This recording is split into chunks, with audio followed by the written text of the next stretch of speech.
This episode is a special ENCORE presentation of Work Trends.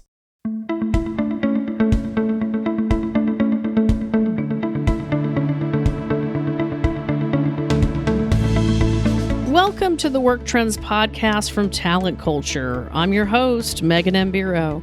Every week, I interview interesting people who are reimagining work. And be sure to check out our Work Trends Twitter chat events calendar located at talentculture.com on the podcast page. Welcome, everyone, to the Talent Culture Work Trends podcast. Today, we are looking at a very important topic that many HR professionals are now grappling with, and that is... drum roll, please. Employee engagement and performance. Yes, this is a popular topic. It's a classic topic. It's one I've been talking about for a gazillion years, it seems, because it's always been a challenge to keep employees engaged and performing at their best. But in recent years, it's become even more difficult with the rise of social media, the 24/7 connectedness of it all. We now have employees who are distracted, disengaged, and burned out. There are many different approaches to designing these programs, but all too often they fail to achieve their desired results. In this episode, we are going to explore some of the most common reasons why these programs fail and what we can do to fix them. I am very pleased to have with us today our distinguished guest, Kevin Campbell of Lifted Leadership.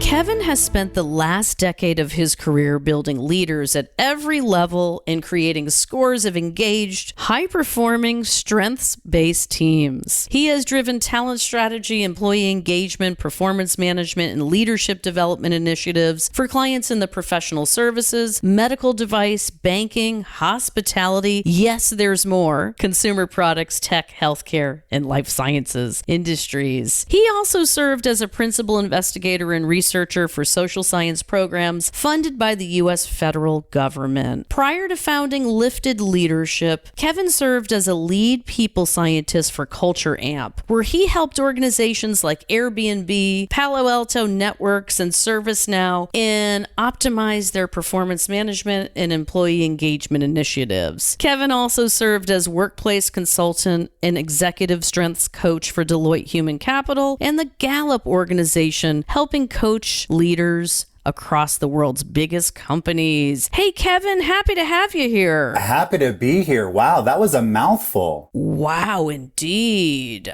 Where are you today? I'm in sunny Southern California, North County, San Diego. Oh, we feel so bad for you. I mean, the weather's just terrible there, isn't it? I mean, it's like, how just every day is a sunny day. What's a sunny day? I'm jealous, okay? But we're happy to have you here regardless. You keep it sunny, all right? I'll bring the sunshine with me. Sounds good. Well, listen, the reason you started down this path is very personal for you. Would you mind sharing this part of your story with us? Wow, getting right into the deep of it, huh? It is very personal for me. I was just 10 years old when I got the call that something had happened to my mom. I wasn't exactly sure what was going on or what went wrong, but I was able to piece things together after hearing her and the other adults talk about what had happened. She was a single mother working 12 to 16 hours a day to support my 3-year-old sister and myself. And she was really good at what she did. But at one point, it just got to be too much. And she had a nervous breakdown. And on her last day at that job, she crawled out on her hands and knees, dripping in tears and sweat from emotional, psychological, and physical exhaustion. And a short time later, she fell into a deep depression, which led to a series of events that led to us losing our home. And from that day forward, I really vowed to make the world of work better for people like my mother, because I know that better workplaces not only mean stronger businesses, but it also means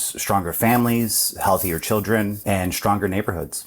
Yeah, well, listen, thanks for sharing that, Kevin. It really means a lot to myself and the audience here. Work is personal. Let's stop trying to pretend it's not. Okay. I've been talking about the way in which people bring their whole selves to work for many, many years now. Luckily, we have this moment again, Kevin, where we can bring it to the forefront. So thank you for sharing. Talk to us about what is an employee experience scientist exactly, and how the heck do you become one? I mean, that's pretty exciting. Well, most folks in my role have a background in organizational psychology, as do I. And if you think about the role of a people scientist or an employee experience scientist, I like to think about it in terms of a Venn diagram with 3 intersecting circles. So one is people analytics, but I think there's a big difference between being an EX scientist or a people scientist and people analytics, where as somebody from a people analytics perspective might come from more of a data science or a stats or computer science background. We have some of that, but we're also really deep into organizational psychology. And then we're very practice oriented. So if you were to think of 3 intersecting circles, one's people analytics, one is organizational psychology, and the other one is applied practice. An EX scientist or a people scientist really sits in the intersection of those 3 things. And you want to have a good background, training, and experience working in all 3 of those in order to be really effective and move into an EX scientist role. So some sort of formal training or education in stats and organizational psychology, as well as the ability to translate that into practical real world applications for people working with people. Now let's take a short break to get an update from our advertiser, 15Five. HR leaders, do you ever feel stuck in a maze of administrative work or burnt out after struggling to demonstrate your impact? Meet 15Five, the performance management platform that delivers real business results. 15Five gives HR teams everything they need to put an end to low employee performance, disengagement, and turnover. It combines performance reviews that inspire growth, actionable engagement surveys, manager development that helps your leaders level up, and real-time metrics that connect HR programs to business impact. No wonder 15Five is trusted by over 3,500 organizations to deliver the performance management outcomes that matter. Learn more and schedule a demo at 15five.com/demo. Now, back to the podcast, where we're discussing how science can fix your engagement and performance management programs. And we're going to continue to work with people. I don't care what kind of technology we have, right, Kevin? I think that's absolutely true, because there's almost always people building the technology, and the people buying the technology and interacting with your organization are also people. So there's always going to be an element. It might not necessarily be person to person, but there is going to be an importance of building for humans and making sure that your product developers are building things that people actually want. And the experience of what it's like to work as a product developer, a product manager, an engineer within an organization. 2 words, employee engagement. What do these words mean to you? I mean, I think we know in general what this is, but what are some of the main components from your perspective? I think it's important to talk about what it's not, just as much as it's important to talk about what it is. It's not a survey. And I think a lot of times people think employee engagement is the employee engagement survey, and we lose sight of the fact that it's actually an emotional and psychological state. It starts with emotional commitment, and I emphasize the emotional part of the emotional component because, it's that desire to stay with an organization to fulfill its objectives, not just because you feel stuck or obligated, but because you feel connected, and connected in a way that drives someone to go above and beyond and give their best effort at work.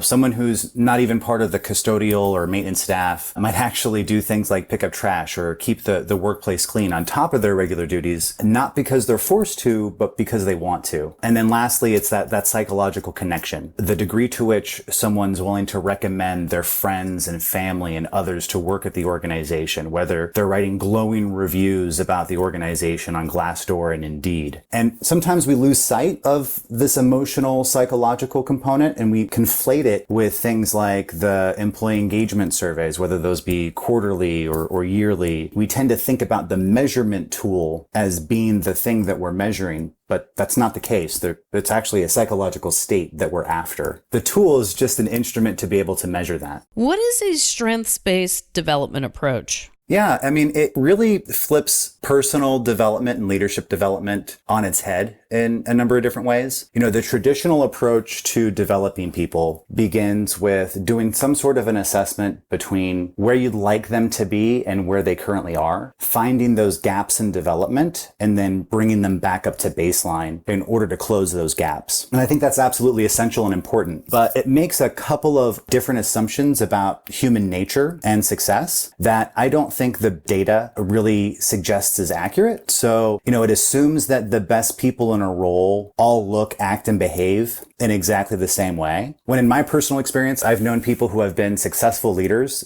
that some of them have been extroverted, some of them have been introverted, some of them have been very instinctual, others are very data-driven. So there's a lot of variance in terms of what it looks like to be successful. And it also assumes that weakness fixing is what leads to success. And I don't think that's accurate. I think weakness fixing is absolutely important for barring against catastrophic failure, right? Weakness fixing is important in order to make sure that you don't fail, but it's not necessarily going to help you succeed. So strengths-based development is really about what are your naturally reoccurring patterns, that potential for strength that's already within you, your natural ways of thinking, feeling, and behaving, and how can you take those things that are a little bit more automatic and instinctual and guide them in a way to where they can actually become strengths? How can you make them something that you can use to consistently produce near perfect performance with excellence? So we're not talking about going from bad to good. Strengths-based development is going from good to great to excellence, and really being able to maximize and optimize the nascent talents that already exist in each one of us. And it's not something that's done in lieu of being able to close gaps or weaknesses. It's an added lens that sits on top of that traditional development process.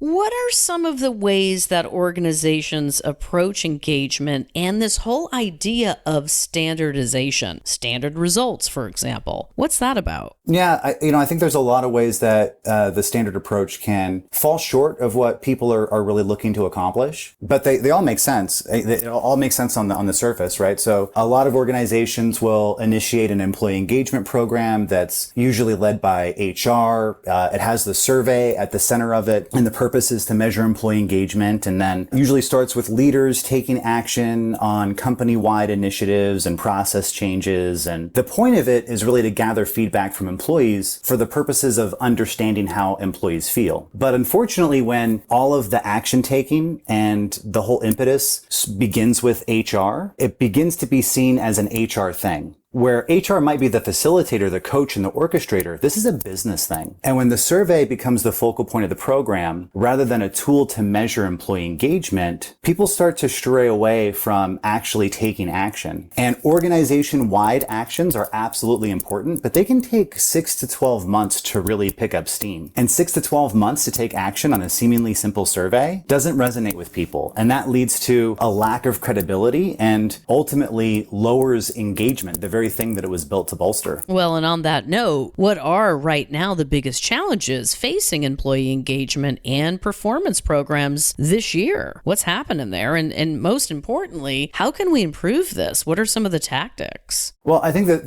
the biggest problem, if you were to boil it down, is that most people overemphasize, most organizations overemphasize understanding and underemphasize improvement and action. So, close to 90% of companies measure engagement or have an employee feedback program of some type, but only 7% of employees say that their company acts on feedback in a very effective way. This is according to 2021 data. I don't know where it is in 2022. We haven't done that research yet, but I'm guessing it probably hasn't improved that much. So the key is really to use simple coaching skills in order to be able to not just have the engagement survey or the data be the end, but how do you actually translate that into simple actions that can have outsized impact on the culture of your company? Well, okay, I'm bringing up the magic word, and it's technology.